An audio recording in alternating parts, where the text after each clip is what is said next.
bringing art to life. Tried to change up a little bit on my reading today and picked up On the Road, and one of my favorite characters in life, Jack Kerouac, a Massachusetts boy from Lowell, Mass. Jack Kerouac was one of the founders of the Beat generation, which was Allen Ginsberg, Neil Cassidy, a couple other boys. I mean, when Jack Kerouac came out of Lowell, he ended up in New York, and he was a good football player, so he ended up playing at Columbia, or going to Columbia, or anyway, or getting to Columbia because of his athleticism and also his high intellect.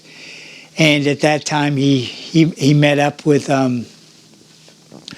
some good New York boy thinkers, and beginning of the kind of extreme thought of doing it your way, I think he wrote those books in the 40s, and that mentality then, or the 40s or the 50s, the song, his poetry was the song of the streets, coming across as a freewheeling, free-thinking,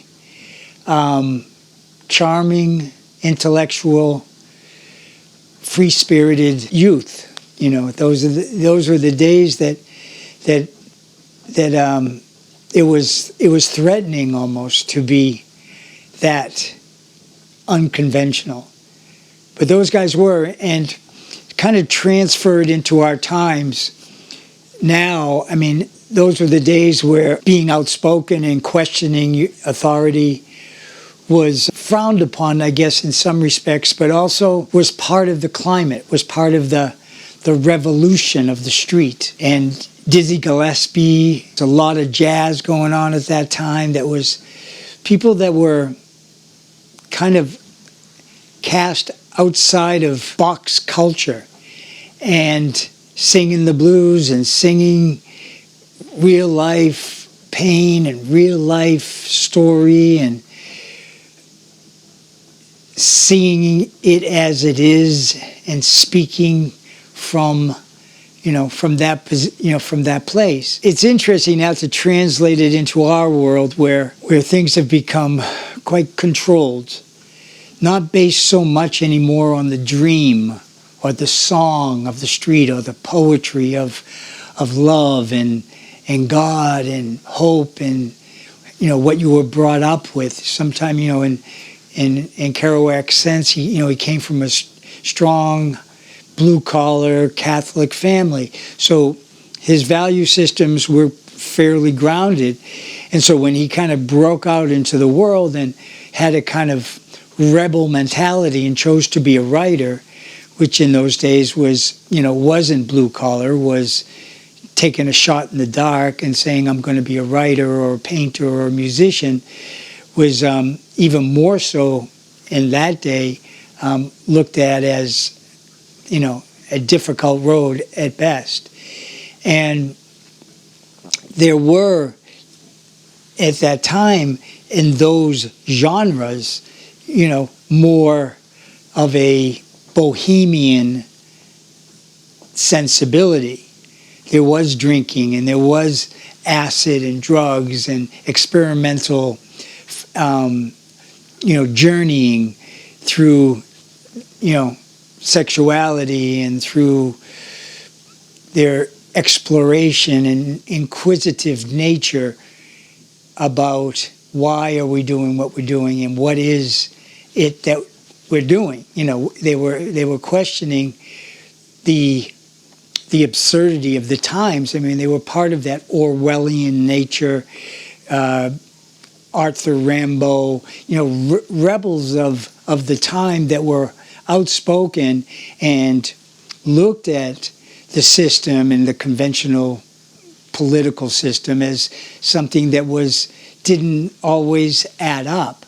But that intellectual group of people were able to speak parables, so to speak. They were able to speak circles in their aloof mentality, where they were a bit off to people. It was like, are they on drugs? Are they, because half the time they were intoxicated by their passion, by their spirit to speak the true word, or to speak the word in prose that was relatively random. They would just speak off the top of their head and make up words and rhythms and speak with each other about monumental concepts of how life could be, or the way life was. And they went on journeys together. They became close friends. They became, this is where, a lot of where I find it difficult in these days is that it's really hard to find people to hang out with, speak and rap and talk about the things that you are wondering about, that you are confused about, or that you are, not certain, about what's going on in your head. And a lot of those days, their mentality, as is my mentality, or in the sense of faith and Christianity, is that, you almost have to trust and go about life in a way that is freewheeling. You just have to have an open heart, and you got to love freely, and you got to trust openly. And, so, I think in the Kerouac time, even though they were attached to God somehow, or spirituality, a lot of them were pursuing Buddhism, and I think the Eastern philosophy is something that is fascinating in the sense of letting some of our boundaries open up, and opening our mind to the Zen mentality, to what it is to be nothing, to know nothing, to sit in the presence of your being, to be, to that the essence is, the nirvana is to move into nothingness, maybe. And the concept in Christianity is quite the same. I mean, God says that you need to die. If you're not born again, if you don't die to self, if you're not born again, you cannot enter into the kingdom mentality. The kingdom mentality is a born again mentality, is changing the paradigm of the way you think and moving yourself into a realm of faith, which is, the belief of things that are not seen yet. And it's an interesting concept that this Beat generation, that they kind of came in and seeded this beatnik mentality, this street mentality, this, what do they call it? They would just journey out into trek out into the woods, and with the essentials, and they would just sit out there and live off the land, and move themselves away from society and the hustle and bustle and societal influences, and just would go out and be together, the 4 or 5 of them, in a sense of, whatever they had in their knapsack, whatever they packed, some a little bit of meat, a little bit of bread. They all brought what they needed. They had their canteens of water or whatever it was, and they drank out of the streams, and they lived off the land. They slept in the elements, and they fertilized their mindset. They cultivated the serotonin in their spirit. They released the chemical from being in the sun and being in nature and waking up in the early morning to the sound of birds, and the things that we drowned out in this life, we tend to drown out. And if we are fortunate enough to live near nature and to be part of having a dog and going for a walk on a country road, we're not always we're not always integrating that dynamic, or what you're receiving through that dynamic of quietness, early morning, trees, wind, the elements of nature. We're not always transferring that back into our fellow man. Yes, we go back to our wife, or we go back to our kids, or we give a phone call back to our children that have grown up, and we say, "Hey, I had a great morning this morning." But the integral nature of moving ourselves into the workforce, into the mainstream thinkers, to walk back into life. That's the concept behind bringing art to life, is that we are the art, and we need to bring the art into life. We cannot just isolate ourselves on the periphery, choose what we want to involve ourselves in, and move back from what we feel is not comfortable for us. The idea of bringing your art to life was a lot of what Neil Cassidy and Jack Kerouac and Allen Ginsberg were all talking about, was that you needed to be the kind of person you needed to reveal your inner person, no matter what it was, were part of the nature that rejuvenated people's spirits. In the intoxication world, everybody got intoxicated and they said we had a crazy night.